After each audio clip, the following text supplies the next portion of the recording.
They laughed at the horse. Some people shook their heads. Others didn't even bother looking twice. At the far corner of the auction ring stood a thin, trembling horse with dull eyes and ribs showing through patchy skin. His head hung low, as if it already knew no one wanted it. "This one won't last long," someone muttered. "Waste of money," said another. The auctioneer tried his best to sound hopeful, but his voice lacked conviction. "Starting bid, anyone?" Silence. No hands went up. The horse had already been rejected twice that day. And then, a young man stepped forward. No one noticed him at first. He didn't look rich. He didn't look important. But when he raised his hand, something unexpected began. A journey that would change lives, rewrite destinies, and move everyone who witnessed it to tears. Chapter 1. The horse no one wanted. The auction yard smelled of dust, hay, and disappointment. Dozens of horses were sold that morning. Strong horses, shiny horses, expensive horses. Each one proudly trotted through the ring, fetching high bids and applause. But this horse barely lifted its hooves. Its name, scribbled on a worn tag, read, Rusty. Rusty had once been a racehorse, or so the paperwork claimed.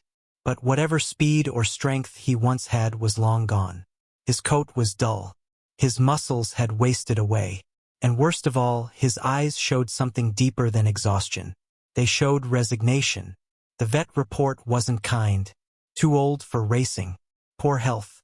Possible injury. No guaranteed future. To buyers, Rusty wasn't a horse. He was a liability. Chapter 2. The young man. The young man's name was Ethan.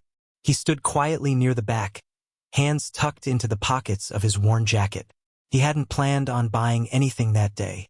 Ethan didn't come to the auction to shop. He came to look. 3 years earlier, Ethan had lost everything.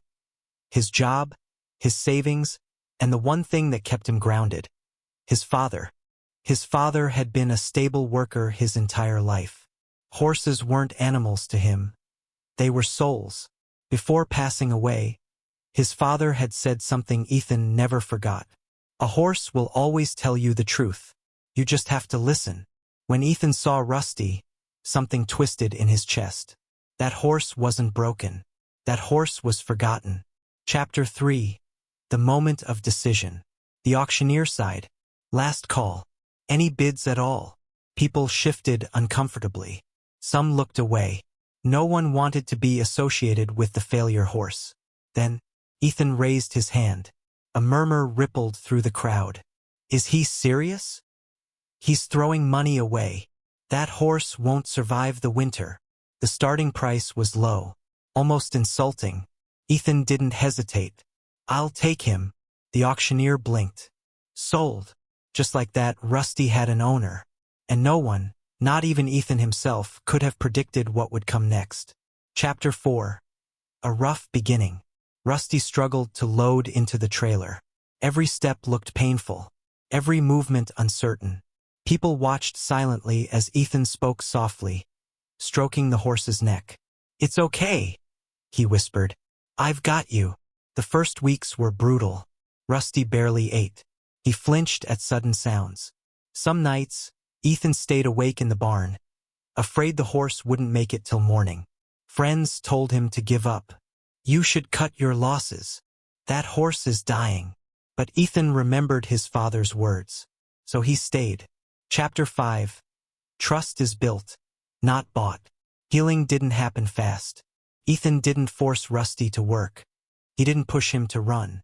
Instead, he sat with him, day after day, sometimes for hours. He brushed Rusty's coat slowly, talked to him about nothing and everything, let the horse decide the pace.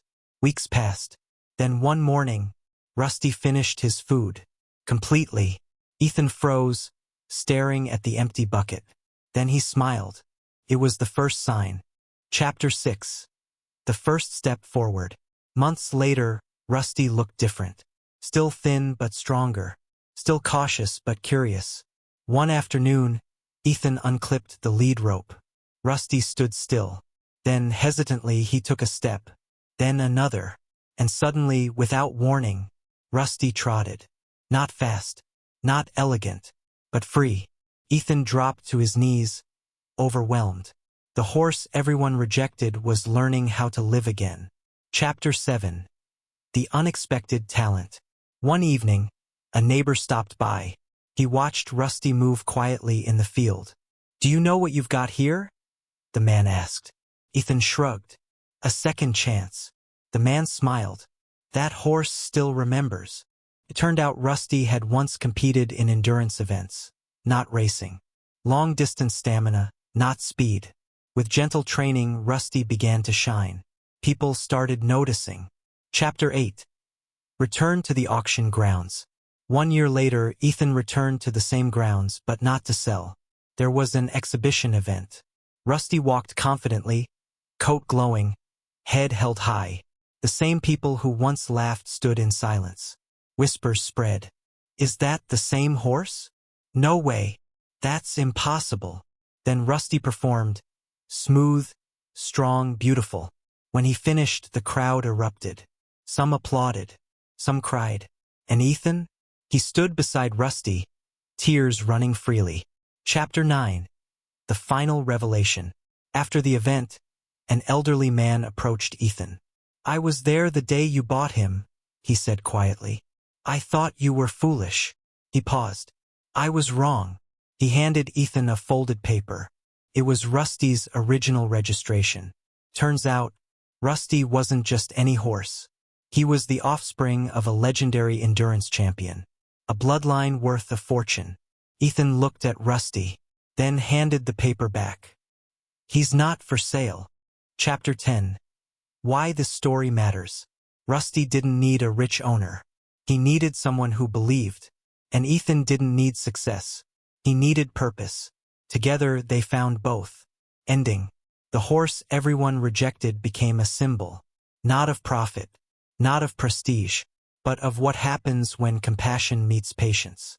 So the next time the world tells you something or someone is worthless, remember Rusty, because sometimes the most rejected souls are the ones with the greatest hearts.